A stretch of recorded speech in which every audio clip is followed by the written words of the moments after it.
You don't have a good name for chanting, Chris. Chris. You have to make it 2 syllables. Chris.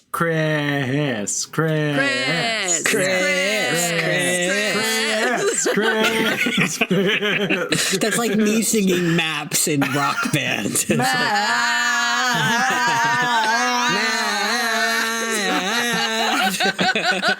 They don't love you like I love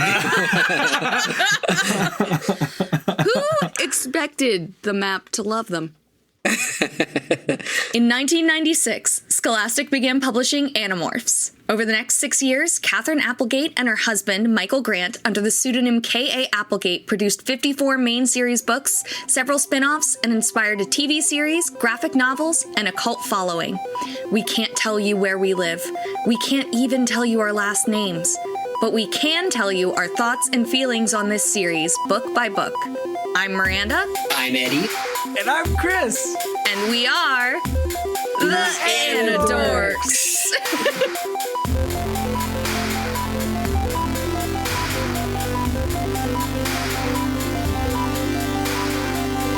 These may be kids' books, but we discuss dark themes and mature content. There may also be some explicit language. Listener discretion is advised.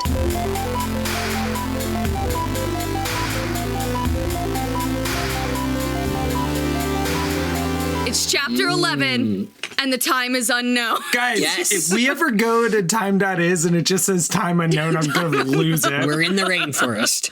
Yeah. And we know we're in the rainforest because we hear hoo, hoo, hoo, hoo, hoo, ha, ha, kia, kia, kia. That was very accurate. Okay. Yeah, so let's jump in. We have a lot of onomatopoeia in this. What animals do we think these are? We're in the rainforest. We've crash landed. Jake's crash landed. So who, ha ha, that's a monkey, right? For sure. Kia. I think that's like probably kind of like a bird. Yes. And then we get a vreet, which I think is probably a bug. Yeah, that's got to be like a beatle. Yeah, I think it's like a much more fricative sound that I'm capable of That's a donkey. Chris. So Jake hears all these noises. He's like, I'm in a jungle. My head hurts. There's a giant beetle. Don't like that. I've been bugs before. You'd think that would make me sympathetic. You would be wrong. It makes me suicidal. Especially because we know that when they morph back from being ants, Rachel just immediately started killing the ants, on right? a bunch of ants. Yeah. So it's like, no, I don't think we would expect that, Jake. So they've crash landed in the rainforest. Jake's not even sure that he's in the rainforest yet, actually. He's also like hung over or something like that. He says, I sat up quickly and that sent a spear of pain through my head. Yeah, or concussed. They did just crash. Yeah. And they seem to have been spread out. He doesn't see anyone right around him. It's actually wild that they all survived. And somehow this didn't cross my mind. They were actually ejected from the craft. Well, strictly speaking, none of them need to exist for the causality of the series. They could have all died in the crash and Jake could be the only one alive. But the rest of the gang is not with him. He's all alone. And he's just really disoriented at this point. Yeah, he decides to blame it on the square dancing. He calls out for his friends. He calls out for Cassie and Marco specifically. Then he tries to get it together. He talks to himself. Always a good sign. Yes, yeah, that's nice and good because I've forgotten. It's very like video game character to be like, now what was I doing? That's right. We have to go save the princess. I just need to find some matches. Then you look around, can't find them. Wish I had matches right now. I know. The Witcher, winds howling. I love that Jake is referencing like the square dancing, that's the thing that brought him here. Yeah. Like the square dancing has a lot of weight in this book. It comes up. It's when it all started. Yeah. It's where we began. He's walking through the jungle. He's looking around. He notices that there's like a bunch of, it looks like something crashed through here. Speaking of which, I've been listening to a lot more Coast to Coast AM, and I'm going to drop in the chat a really good episode where they talk about a UFO landing and recovery. That sounds a lot like this, which is a UFO landing and recovery. So maybe it was this. So Jake thinks if he follows this trail of wrecked plants, he might find the bug fighter. Look at those plants. They're so wrecked. But then he realizes he might also find the blade ship since it also crash landed at the same time as them. But there's no reason. So he does turn out to be right, but there's no reason that he should know that the bug fighter and the blade ship would land anywhere near each other, right? I agree with you, Eddie. I think he thinks they were close-ish together when they fell, and he doesn't know how far from the bug fighter he was thrown. But I think he's right in assuming that it's more likely to lead to the bug fighter, but he does need to be on guard. Yes, that makes sense. The blade ship may also have landed around here. I don't know, though. I would be interested to know if you drop 2 rocks from low Earth orbit, how close would they really end up? We get a lot of description of the setting they're in. And it goes on and on. In every chapter, K. Applegate finds something new to share about the rainforest. We've come a long way from the quarry that was so thinly described that it was actually kind of abstract, which has been true for a number of settings, I think, in these books.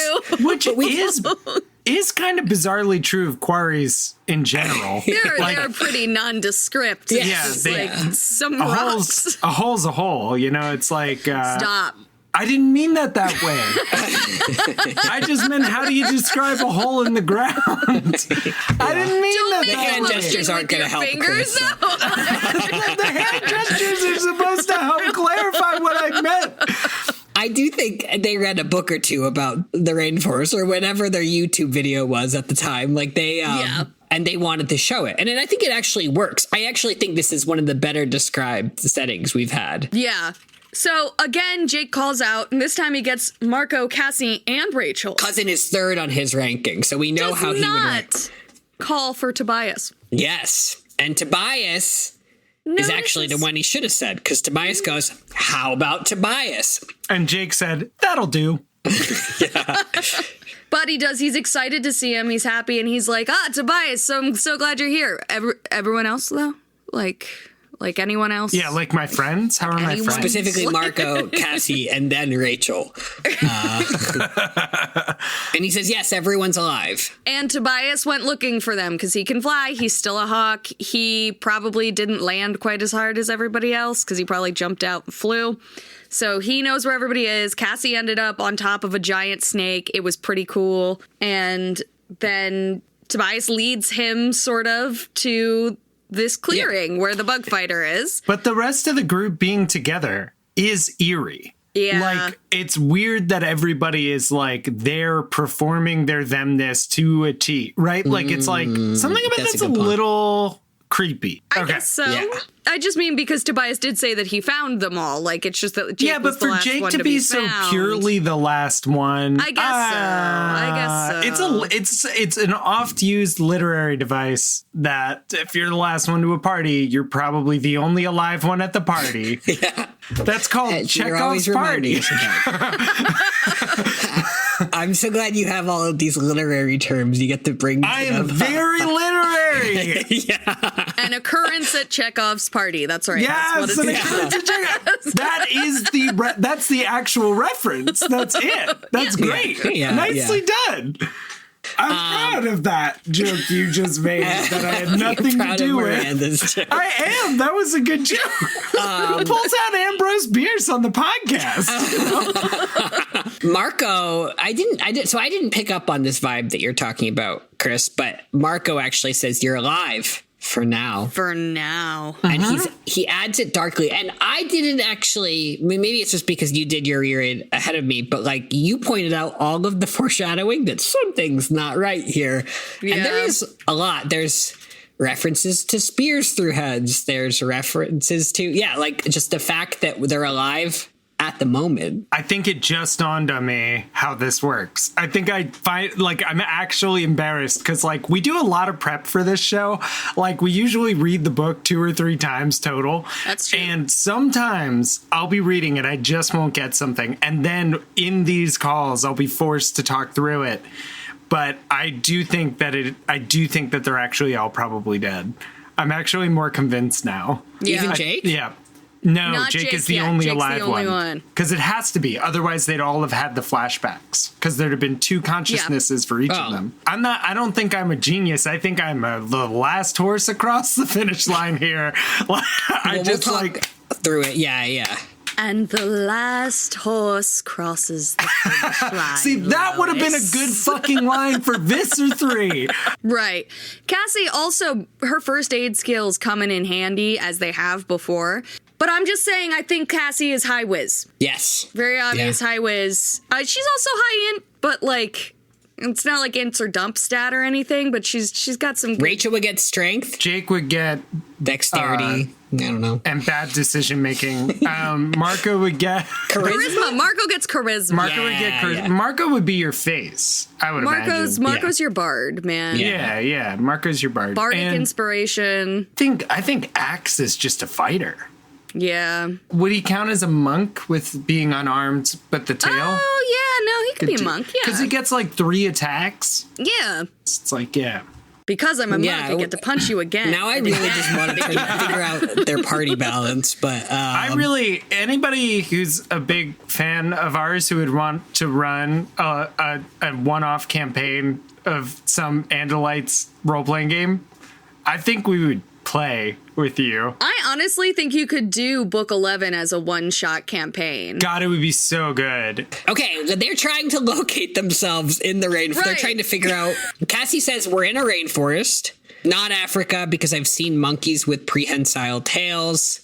And then she explains the tails they can swing by. So Cassie throws out that they are most likely in Central or South America, and her guesses are either the Costa Rican rainforest or the Amazon rainforest. Marco says he's betting Amazon, and he says he's also taking bets on whether they live long enough to collect on bets, which I thought was really funny. Pretty good. It's a good joke. And then Cassie mentions again, she's like, hey, remember how I said it's easy to figure out where we are? It's a little less easy to figure out when we are.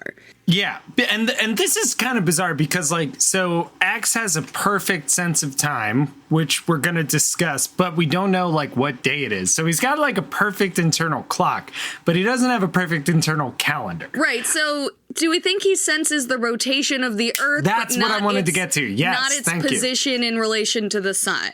Yeah, exactly. It's like he knows something about the Earth's orientation all the time for some reason. Mm-hmm. Don't know what that is, but he has some sort of day compass. Yeah. And I don't know what that is. Because it doesn't make any sense in space if it's based on Earth's rotation that he has this clock. So it doesn't make any sense. It doesn't make any sense. It just doesn't make any sense. Yeah, I can't make it make sense. So Cassie brings up that when they were in orbit, it was night in North America, but the sun was just coming up over the Red Sea. But then when they were when the Dracon beams collided and they got set into a tailspin, as they're crash landing, it was daylight over South America. Right, and that does not really add up that it was dark in North America and now it's light in South America. Yeah, time is weird. Yeah. But it's all through Cassie glimpsing out the window that we know that time shifted. She calmly noticed looking that out the window while they're crash landing. Yeah, Axe is doing the countdown and she's like, I think we're going back in time. I'm impressed by maybe it would be obvious to me if I had been on the bug fighter, but... And Axe says, thanks to Cassie's observation, it seems pretty clear that when we and the blade ship fired simultaneously and the Dracon beams intersected, we created what we call a Sario Rip, which is a great name, I think. It is. Mm-hmm. It's one letter away from being a Sanrio Rip, and we could have had a Hello Kitty tie-in, and I just think that's a bit of a missed opportunity, but I still like it. Right after this, we got a really great moment where Axe is saying, they're trying to explain, it's there's a rift in space-time, and he's like, English, please, I warned. Plain English, please. And then he's like, we were blown through time, Jake, Cassie said. We aren't where we want to be, and we aren't when we want to be. I stared at her. Did we go forward or back? Are we in the past or the future? Axe goes, yes. It is definitely one of those two choices. Yeah. Jake summarizes. We're in chapter 12 now. 1:22 p.m. again. We're probably in the Amazon rainforest, and we are either in our past or in our future. We have no way to fly this bug fighter out of here. We have no way of knowing if there's a city or town or even a road near here. So that is one other thing we missed. They put together that if they are in the rainforest, odds are that they're so stranded that even if they morphed into birds and flew, they would get very tired, one, but then also they would have to they'd be flying for so long they'd have to morph out. Yeah, they have no idea they have no idea if they'd find anything if they flew in any direction for 2 hours, let alone find a place where they could actually get in contact with anyone, let alone explain their situation to anyone with whom they make contact. They're trying to fix the bug fighter, I think is what they're thinking here. It's true. Because at one point they're like, coming up, they're going to say something about having to leave the bug fighter, which is their only way out. And I'm like, you don't know that it is a way out. Like, it's really presumptuous. Yeah. So Jake tries to get more information from Axe. He asks, like, what's the deal with the Sario Rip? Is there some way to undo it? But they get distracted from that conversation because Axe senses that they're not alone. And they catch a glimpse of a human watching them, right? And that's all we learn about that here. We do learn that also Axe was distracted when he learned about Sario Rips because some girl was wearing spaghetti straps. Yeah. Which I don't even know how you'd wear those on an Andalite. So yeah, he wasn't paying a lot of attention. There was a big Andalite sports game going on. Oh, right. And they're thirsty, just like Axel. That's what I said. Yeah, because Rachel's like, I'm thirsty. We're thirsty. And I'm like, yeah, no, we got it. Like, she's still confused about Axe and how she feels about Andalites. So they do put together, they could technically fly the bug fighter with just one engine, but something about the Sario Rip messed with the ship's software. Yeah, just erased it. Something electromagnetic waves, something magnets brick your computer. Yep. Yeah. And then that sighting that they had of a person, it comes back here. So I think they're talking about what they should do next, and then a spear comes flying at Jake, right? That's here? Yes. But Tobias sees it first. He goes, Jake, duck! And he's like, no, Tobias, that's a spear. But he does duck, and so he doesn't get hit in the face with the spear. And he's like, oh my God, yeah. This was the vision. Like, I saw this. If I remember correctly from our last episode, the first flash he gets at 1:22 during square dancing was being a monkey. Yes. Or something like that. That is true. Yeah. So they didn't quite line it up. Yeah, they're not quite in order. Yeah. But they're close. Close enough for baseball and government work. Jake ducks, the spear misses him. Tobias weirdly, berates himself for not having been up in the air scouting at this moment. Yeah. It was it's just, Tobias's vibes are a little weird in this section. They're totally off. I think, that is the strong evidence, too. They're all kind of one-dimensional. And Jake even points that out at one point. He's like, I'm glad that everybody's being themselves, but nobody's helping me. That's true. And I also think, not since book one have we had Jake Tobias tension, I feel like. That's true. I feel like maybe there's just more. Was it last book we had a feeling that there was something coming with Tobias? Maybe he was going to, we know in a couple books that he's going to be narrator again. Yeah. And it kind of feels like they're priming us for something with. Yeah, I think we did talk about that. And I definitely get that vibe that we're bringing Tobias a little bit out from the shadows to get a little more Tobias time. Yeah. For once they think in this book, Jake's thinking about Tobias probably gets tired when we have him being our eyes in the sky and things like that. Yeah. Right. Which is why Tobias is so irritable. So Tobias sees there was a group of 3 kids who threw the spear, or small people, they're not sure. And one of them threw the spear and they go running off and they're like, we can take them. That's how Rachel feels about it. And Tobias is like, yo, forget that. There's 20 to 30 Hork-Bajir just clear cutting the forest in our direction. But then also we get a little seed planted that the spear that got thrown at Jake, Cassie goes over to take a look at it, and it's actually just kind of a sharpened stick, but the sharp end is dark. Yeah. And Jake's like, oh, well, that wouldn't have killed me anyway. You know, it's not even like enough to do any real damage. Like, that's hail. And she's like, it might be dipped in poison. Yeah. And they're like, huh? I like the use of like a tool's ineffectiveness to be like, no, you're using it wrong. Yeah. Like it would have been enough to kill you. Yeah. So they put together that these humans that they keep seeing are probably like natives to the area. Yeah, or just like really weird cosplayers. Yeah. They say the local people, I guess that's what we get here. We also they have this little debate, like, should they leave the bug fighter? And I think what they decide, right, is Axe is going to stay. Jake orders him to stay behind and try to sabotage the bug fighter further, right? So that even if the Hork-Bajir find it, they can't take it to Visser 3 and use it to escape. So Axe seems to know of something, and Jake asks, like, is there anything you could remove, like something small and quick you could remove that would make it so that they can't use the bug fighter to try to, at this point, I think they're assuming recreate the conditions. I don't even think we've gotten there yet. Yeah. We just know that the bug fighter is one of our best ways out of here. Yeah, and if it's their route home, then letting the enemy fly it is a bad idea. Right, because it was theirs to begin with, because we did a steal back in last episode. We did a little bit of a steely boy. This decision that Jake has to make in a very short amount of time, he decides to pull all of his people aside, you know, like his friends from growing up, like Rachel, Marco, Cassie, and Tobias, and they all flee. And then he's like, Axe, can you do this thing and then run? And he is feeling the weight of that ask. Yeah, because Rachel's like, I'll stay with you two. And Jake's like, I'm not staying. We're going. We're going. And Axe is doing this. And Tobias is like, Jake, if he doesn't get out of there in 2 minutes, he's not getting out at all. And Jake's like, that's a risk we gotta take. Yeah. You say you want me to make fucking decisions. I don't know what you people want. Like, Tobias does a lot of pushback on this in the coming pages, which I think just to that point that Tobias is there's tension between Jake and Tobias in this book. Yeah. But Jake doesn't answer Tobias, and he says it's the worst thing about being a so-called leader. The times when you take a risk with someone else's life. If Axe ended up dead, it was going to be very hard to explain that to my friends and to myself.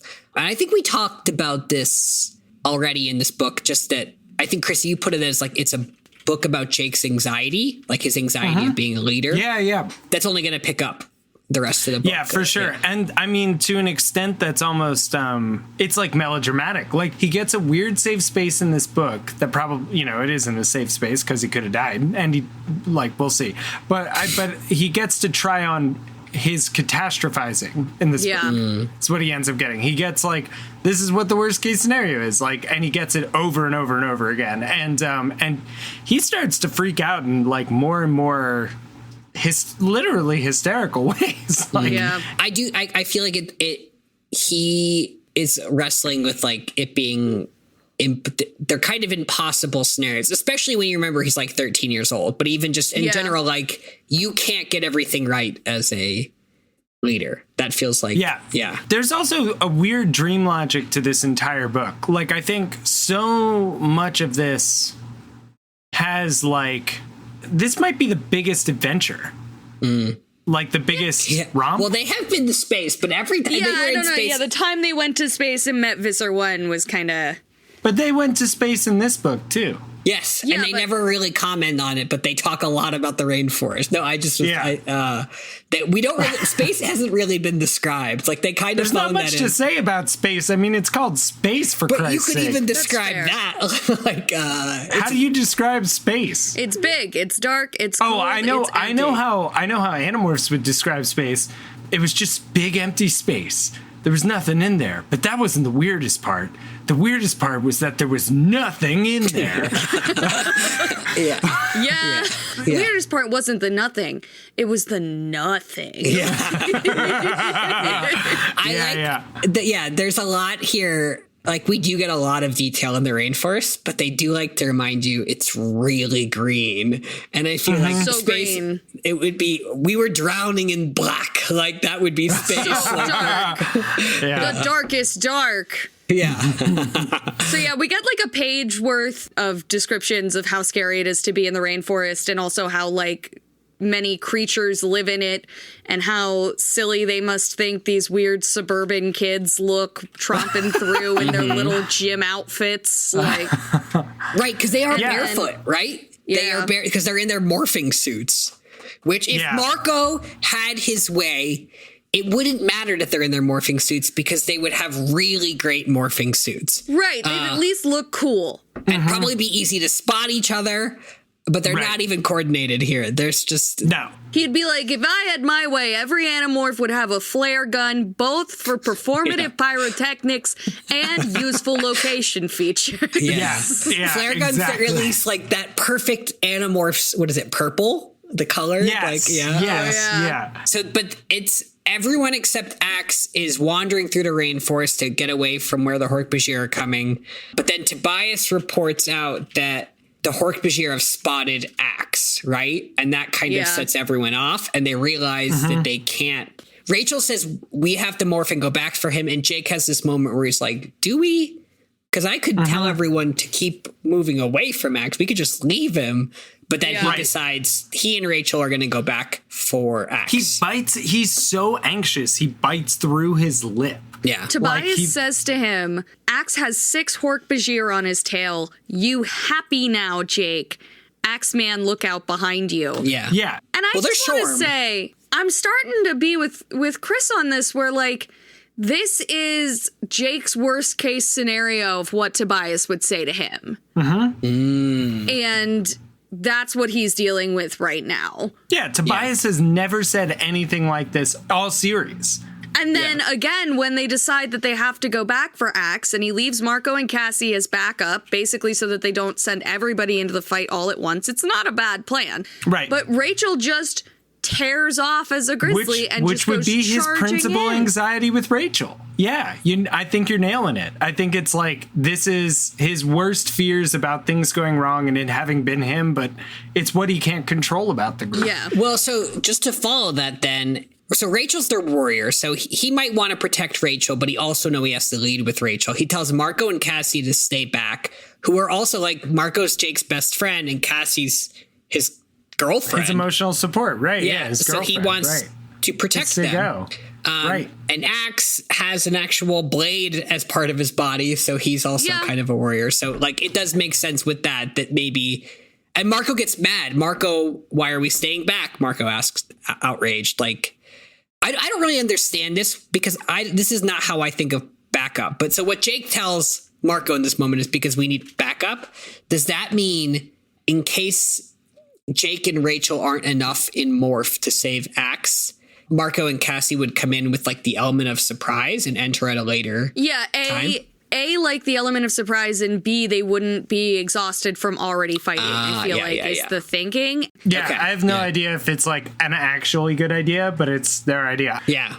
And he does want to protect Cassie and Marco. They're not the fighters of the group. I do like your protection analysis there. So now Rachel's a grizzly, Jake is a tiger. They're being shot at with Dracon beams. They're fighting Hork-Bajir. Rachel goes tearing off. But then Jake remarks, Rachel went tearing off, but the tiger is actually more suited for this environment. So he starts to sort of pull ahead. And he's just like, I was really ticked off right then at Rachel for being so impulsive, at Tobias for acting like I wanted to put Axe in danger, at the Yeerks for causing all of this, at the jungle itself, and worst of all, at me.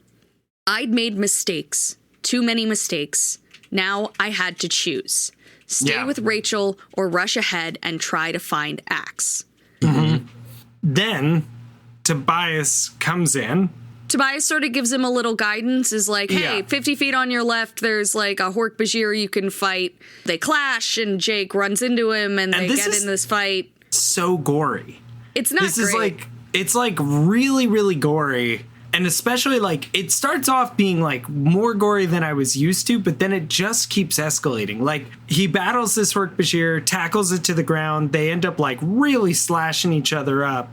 And yet Jake comes out victorious. Like Jake kills the Hork-Bajir And well, no, he's still moaning in pain when Jake leaves. Yeah, but he says, "I actually felt a moment of pity. The Hork-Bajir race had been enslaved by the Yeerks. The Hork-Bajir warrior didn't ask to be here, bleeding from a dozen wounds in an alien jungle a billion miles from his home." Like, it's so gory. It's so like I think it's so much of the combat is them being lost in like a crowd. Like, it's like I couldn't even tell where the scream was coming from. It might have been coming from me. But when it's one-on-one combat, it's like that one scene in Saving Private. Like, the worst scene in that movie for me is like when the two guys are just wrestling with the one knife, I think. Yeah. It's something about like, it's not indiscriminate violence. It's like what these two people are doing to each other. I feel like that's the difference. It forces you to look at it in a more personal way. Like, it forces you to think of it not as mowing down enemies that are coming towards you, but as killing a person. Yeah, exactly. And yes. Even if you're fighting for your life, that sort of like intimate violence and knives and blades are considered, to say they're considered one of the more intimate weapons sounds very strange, but it is usually considered like if you kill a person with a knife, you have to confront what you're doing very, very closely. Yeah. You are there. Yeah. It's pretty messed up. He's standing after the battle. He's taking stock of things. He's trying to listen for enemies. He's trying to get a sense if Rachel's nearby, if Axe is nearby. He doesn't hear anything. And then out of nowhere, he feels a new sharp pain in his paw. And he realizes that he's just falling over. He's done in by this pain. And he figures out he was bit by a snake. Yep. And in the middle of this, he has a flashback to the other timeline. He flashes back. I was walking home from school, me and Marco. We were talking, wondering about what Tobias wanted. Tobias's thoughts speak voice was in our heads saying, "Flash," and now we're back. And he's realizing he needs to keep it together and get demorphed. And that Tobias is in his head now saying, "Hey, buddy, you got to keep it together. Come on, demorph."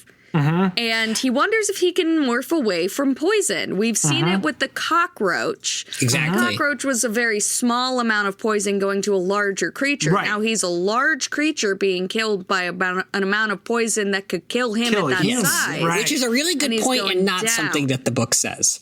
Because I was thinking, this is actually not the first time Jake's been poisoned in morph, and then Tobias had to coach him on morphing out of it. But it is true that like last time, he was a cockroach. He was being killed by this spray, and this time it's like this relatively tiny amount of poison that was non-lethal to a human. Right. This is going to challenge our Pisco's with theory because we would say that the poison would go with. I think maybe it challenges what the books have already established.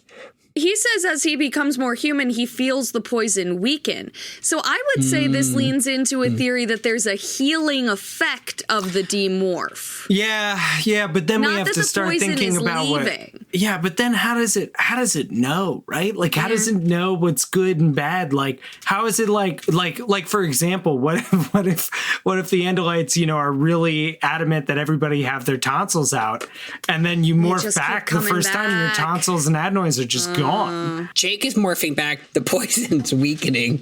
It seems like he's fine, but then he realizes immediately, no, Rachel's not okay. Yeah, Rachel's Tobias doesn't care about you. Just cares that like Rachel's in a big bloody heap over there in bear form. And ants are already eating her to death. Yeah. Yes. So it says, the rainforest waits for no one. She was lying there on her side, bleeding, but that's not what made me want to scream. Her fur was alive with 1 million ants that were already ripping away 1 million tiny bites from her wounded flesh. This next section, I genuinely, on my reread, I thought this was several pages. It is not. It is just that feels horrifying. Like it. Yeah. I hate everything about this chapter. Jake starts yelling for Rachel to wake up. Oh, it's 2:30 p.m. We're in chapter 14. So Jake is just horrified. Rachel had fallen almost on top of an ant mound, and they were just crawling all over her. There's a stream somewhat nearby, but Rachel is completely unconscious. She is still breathing, but he can't get her to wake up and demorph, so he can't drag a grizzly. Right. And the ants are getting in her ears. They're climbing on her eyes. Right. Soon they'll eat her eyes and be in her brain, and there will be no saving her. It more or less says exactly that. And then Jake has a weird idea. Yeah. Yeah, he starts screaming, Tobias, more ants, find more ants.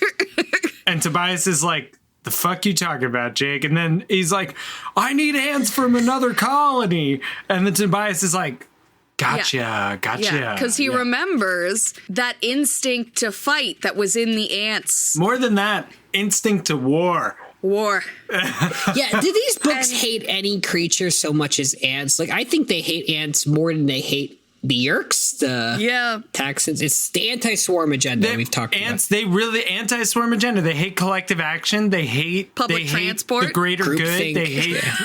Yeah, exactly. Yeah. So Tobias finds the colony. Jake goes running for it. Cassie and Marco arrive as wolves, and he's like, that better fucking be you. I don't know if wolves live here, but there better not just be some pissed off wolves here. It's like, the day I'm having.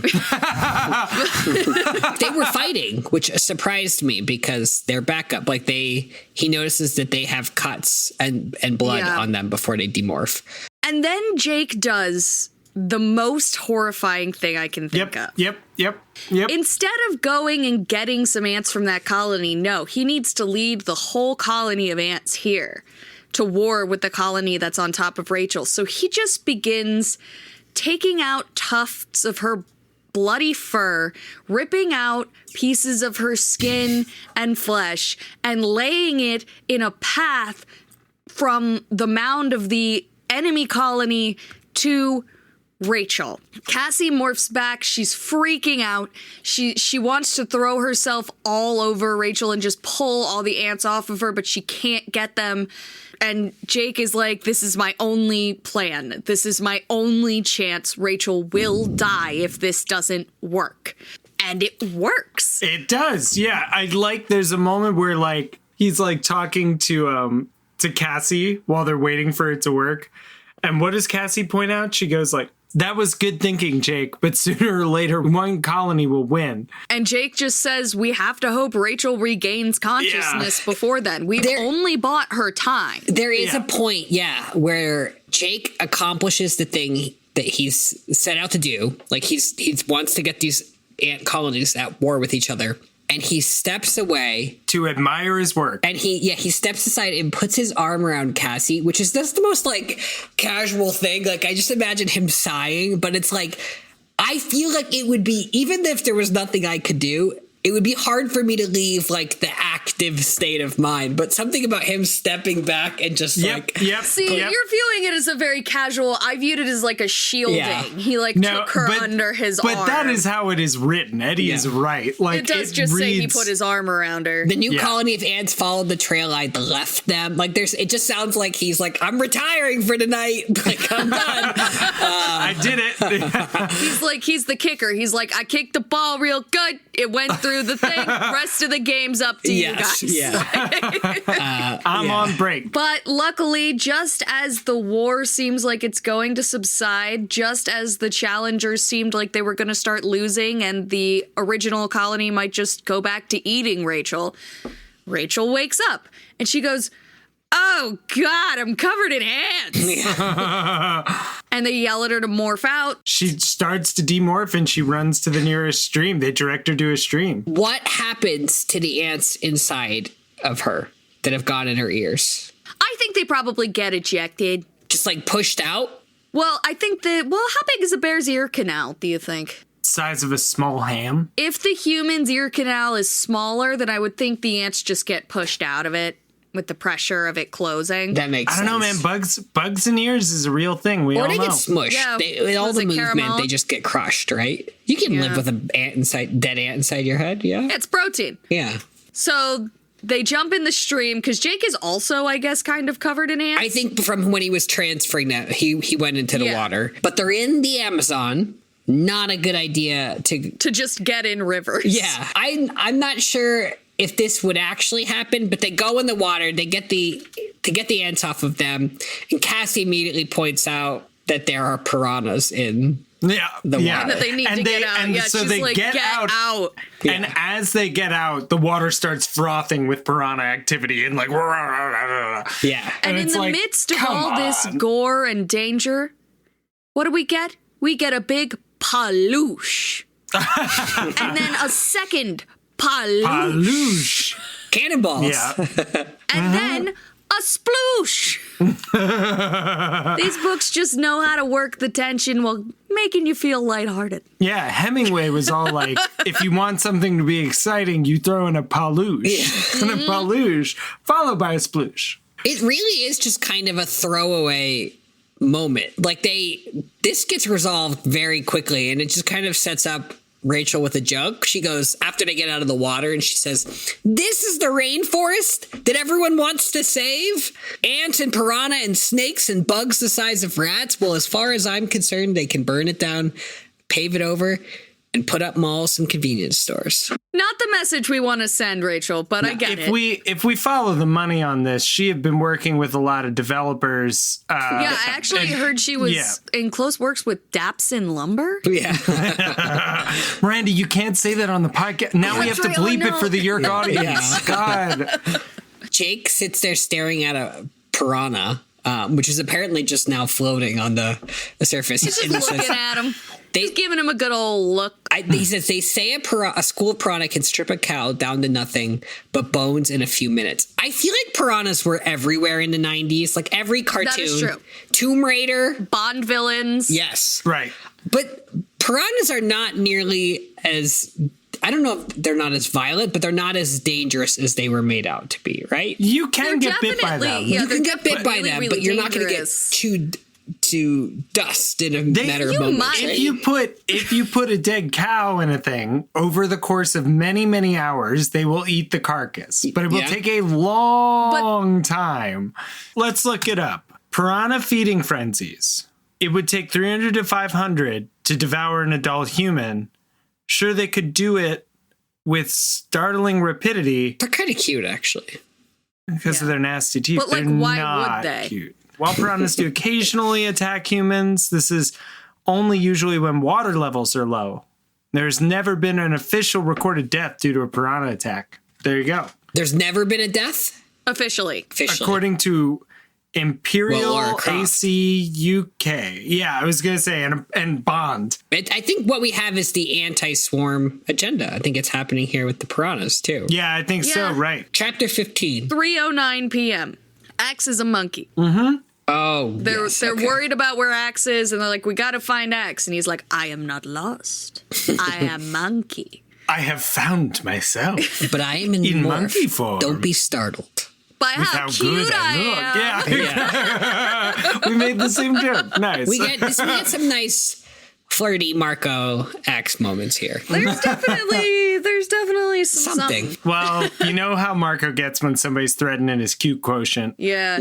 Cassie says she thinks it's a spider monkey, which just gives me horrible flashbacks to the first Twilight movie.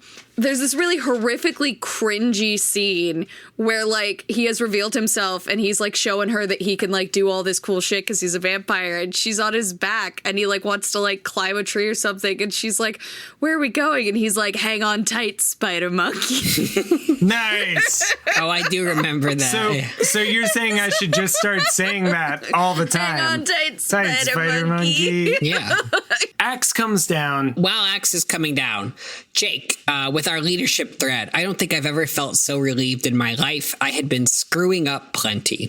First, by deciding to go into the stupid safe way to begin with, then by endangering Tobias, then by endangering Axe, then by leaving Rachel alone to almost get killed.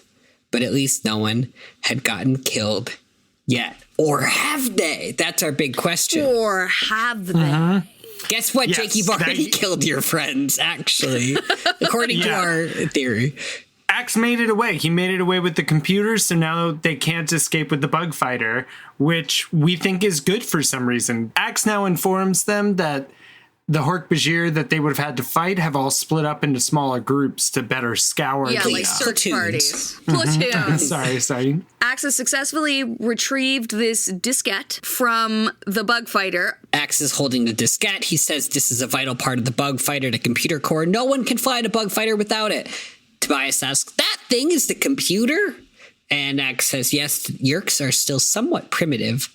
An Andalite version would be a third this size. I just wanted to... I'm used to guys bragging about things being bigger. Yeah. But it's actually kind of nice to hear about it.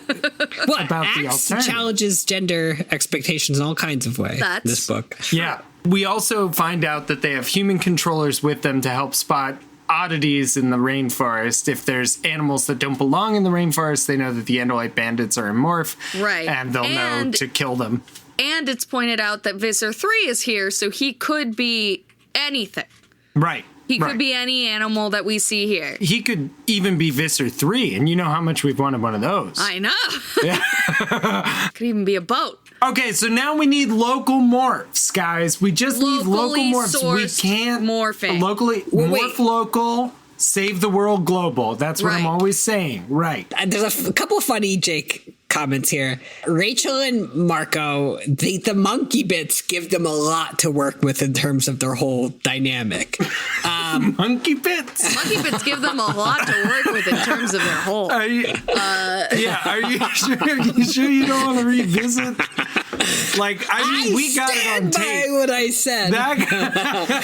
Rachel just got eaten alive by ants, right? And then almost eaten by piranhas. And all Jake cares about is that she's teasing Marco. Oh, good. She's making jokes again. There's just the Tobias thing, too. This is where Jake notices. He asks Tobias to basically be lookout again. And Tobias flies up into the trees, and Jake says, I knew he was tired, and I knew he was hungry. Flying is hard work, and a bird's metabolism is fast. They can't endure long periods of hunger as well as a human, but what else could I do? So this just follows the thread of, like, Jake knows he's asking a lot of Tobias, and he's kind of he's adding to his stress, but he's still doing it. So they decide they're all going to morph monkeys, and they want to use Axe's morph, essentially. They're like, well, I'll be spider monkeys or whatever they are. And this is like the first time I think we get stated clearly that it is not possible to acquire a morph from a morphed person. So they can't get the morph from Axe. Axe has to take them back to the monkeys he got the morph from. Yeah. And it turns out he had a bit of a thing going on at the monkey colony that he's a little embarrassed to bring up. Yeah, he was popular. He was... What Axe has learned is that he says, I believe that I am... That is to say, my morph is an attractive female. One of the males seemed interested earlier. Right. And he's saying this because Marco's like, how are we going to get the rest of the monkeys to come over here? And he's like, well, I'll just roll up my my dress. And I don't have to do much. And then this is just who we get that quote. Maybe he's a monkey. We get that quote that we had in the Flash before, way back, about, you know, we're in a jungle fighting brain-stealing aliens and 10,000 annoying species of bugs, and our resident space cadet is a hot-looking monkey. Somebody, and then Jake says in unison with Marco, like we do our podcast, wake me up when we get back to reality. Eddy, come on. Do we do this? Like we're going to do this. Let's do it. 2, 3, 4. Wake me up. Wake me up inside. All right, everybody look at me. Up inside. Okay, inside. You can't wake up. Are we going to radio lab it? So anyway, this is when we get our Nexus moment where we find out that Jake's been having flashbacks and not been telling any of his dead friends. And he brings up square dancing again. It started when I was square dancing. So Axe is like, all right, look, I'm not like an expert in Sario rips, but I think there might be two of you. And so your consciousness might be sort of like intersecting because there's two identical states of Jake. It's two Jakes. It's too many Jakes. Too much Jake. Well, at this point, he says there are now 2 Marcos, 2 Cassies, 2 each of us. At this point, he suspects, or at least what he's saying, is that there's 2 of all of them. That's what he's saying now. Yes, what he's saying now. Yeah. Does the fact that a Sario Rip is a real thing and Axe... It's not. Well, it's a real thing within the fiction of the books. Okay. Sorry. Yeah, Yes. okay. No, this is a textbook, right? Axe has to teach Jake this term, right? And when we go back to the present time, it exists. Does this... This is a great point. Right? So, like, yes. if yes, they this are is figments, actual knowledge. Yes, yeah, exactly. Being transferred. Yeah, you're absolutely right. Even if that part doesn't hold up, I think it can still, as like a literary device, I think it can still hold up that the characters are acting on Jake in this way, even if it doesn't hold up in that sense.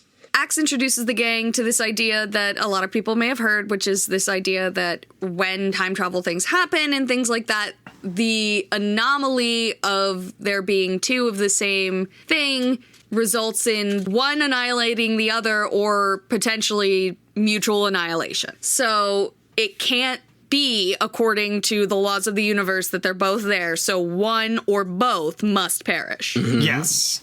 And he says the Sario Rip occurred at 8:54. He's certain. He's saying we'd have to go back and change the timeline so that none of this would happen in less than 6 hours, essentially, is what he says to them. I mean, almost those words. But what I feel like he's not saying to them is that that's one of the options. But the option nobody seems to want to bring up is getting to the other versions of themselves and killing them. Yeah. In fact, they don't. Nobody wants to bring this up. Was their idea that they would like get out of the bug fighter in the safe way? I don't know. Or something? Well, what would happen if they went back before 8:54 and stopped? So what actually happens when Jake gets back to the original timeline and just turns around and doesn't go into... What if they stop the conditions from having in which the other versions of themselves exist? Then in theory, then you'd have a time paradox. Their selves would cease to exist, right. And the universe would go out of its way to delete them from existence. Which is actually what ends up happening. More or less. Yeah. Anyway, they realize that Visser 3 also knows about the Sario Rip, and they're not sure what exactly they're going to do about it. But they say if he's going back, we can go back with him. Yeah, but Axe just is like we can all take a ride together. Really being like unclear. Well, because like Jake back says, to the Zero's kindness shit. Is there another way? That's the only way, right, Axe? And he says there could be, but then he stops. I really thought this was going to a situation where for one book, everyone was going to be, both sides of the conflict were going to be working towards the same cause, where it's like, well, Visser 3, we all want to get back to the original timeline. So I feel like it's worth it just to hit this. So so Jake says, I mean, that's the only way, right? The only way of righting this problem that they're trapped in. Axe says there could be. Jake asks again, is there some other way to get back? Axe gives him a long look like he wasn't quite sure what to say or whether to say anything at all. He's also in monkey morph, so it's hard to read his expression. But this is going to come up a few times that Axe knows something that he's not sharing. So, chapter 16, 3:40 p.m. We monkey around. Mm-hmm. It was easy to acquire the monkeys. Several swung down. So they have fun being monkeys. It's a lot like being human. Just a little more playful, maybe a little like being a kid. Mm-hmm. We get a lot of description about how fun it is, right? And how good monkeys are at swinging from tree to tree. We had a lot of good 90s callbacks. Yes, not really callbacks. Call presents at the time. We got a Michael Jordan shout out. We get a Christy Yamaguchi shout out. It's pretty great. It's our dolphin morph. I don't know if we've had that many, aside from whenever they turn into birds. Like, this is a dark book. Let's just hang out and play for a bit. And even the characters, like at one point they're swinging around and Axe is like, hey, I know this is fun, but where are we going? And they even realize we have stuff to do. We have a time limit. And Marco says, can we play chase some more first? And Jake says, I would have said yes because I was as caught up as he was in the idiot joy of being a monkey. Jake spots a troop of Hork-Bajir coming through the woods, and they're like, okay, I guess we should follow them because sooner or later they'll head back to the Blade ship. Okay, chapter 17, 4:23 p.m. 4:23. So the Hork-Bajir are they're basically killing everything that seems suspicious that they see. Yeah, they kill a pig for some reason. Yeah, they're trying to clear a path. They're trying to do some scouting. They claim they know what belongs here, but they crash landed here, man. They weren't prepared for this operation. So he's like, that pig thing seems wrong. Yeah. Shoot that. But I think this is the first time, tell me if I'm wrong, that the Yeerks and the humans, our Animorphs and also the R/Animorphs. I was thinking the same thing. No one has the home field advantage. Everyone's in a weird environment. I just think that's kind of... Yeah, that feels right. Yeah. That feels true. Yeah. So they're monkeying overhead. Yeah. And I guess Jake just fucks up and falls from the canopy. Yeah, he almost doesn't grab on to a branch in time because he was paying attention to what the controllers were doing. Right. And so the human controller says something I've said many a time. I don't like that monkey. And then, after seeing Jake sort of get scared and run away in monkey form, he doesn't buy it. He says something I say all the time, which is, that does it. That's no real monkey. The monkeys. Kill all the monkeys. Kill every monkey you see. And Cassie is, of course, very upset. They're just shooting wildly through the rainforest with Dracon beams. They're Visser 3-8ing everything. Yeah. They're just destroying, just leveling it. Cassie's getting upset, and they're like, listen, Cassie, we don't have time to worry about all the nature they're destroying. Although Jake does take a moment privately to acknowledge that it wasn't just the deaths of the animals that was upsetting to him, the totally careless destruction of the trees. Even though he's like, I separate humans and animals. I mean, I guess. Do you think this is an effect of him spending a lot of time with Cassie? I think it's more an effect of him morphing. But Cassie would love if Jake said to her, it's that mindless, pointless massacre of trees and animals made me sick. Cassie would be very moved. Yeah, she'd be scribbling their names like Mrs. Jake Animorph. Fuck the tree, I'm carving this into it.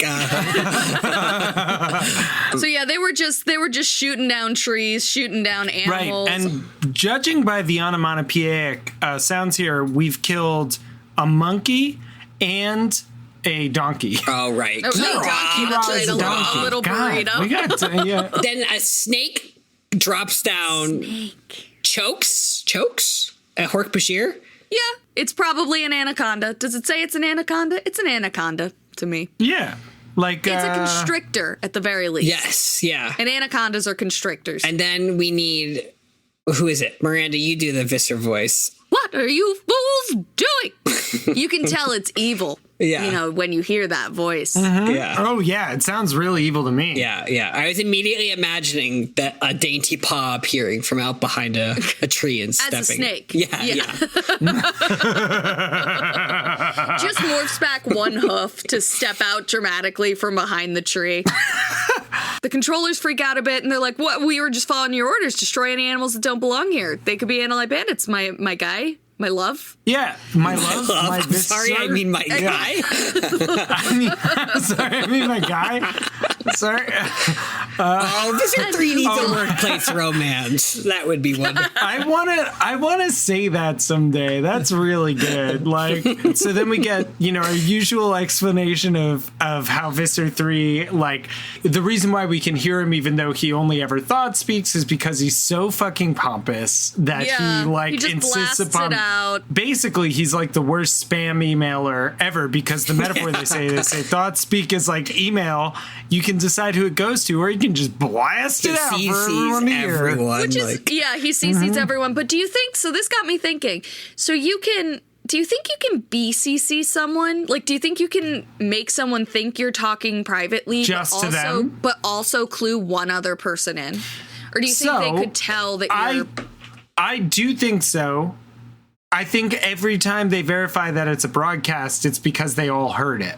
I think that they all check. When you get a BCC and you say to a friend, it's like, were you on that list? Yeah, Did you get this thing? Yeah, it's like that. What about when Marco in Megamorphs 1, he's a rat at the birthday party? He's a mouse. Contacts, I don't remember her name, But Darlene. Chunks of Darlene. Chunks of Darlene. And he voices to her, and she doesn't know where it came from, but that's kind of a BCC, right? You remember this moment at the pool party? That was a DM. Yeah, but could he was do a it? DM. But she doesn't know the source. Could you DM someone and BCC someone is what I'm asking. Could I broadcast to the two of you? You gotta poop. Yes. All right. Thank you for knowing.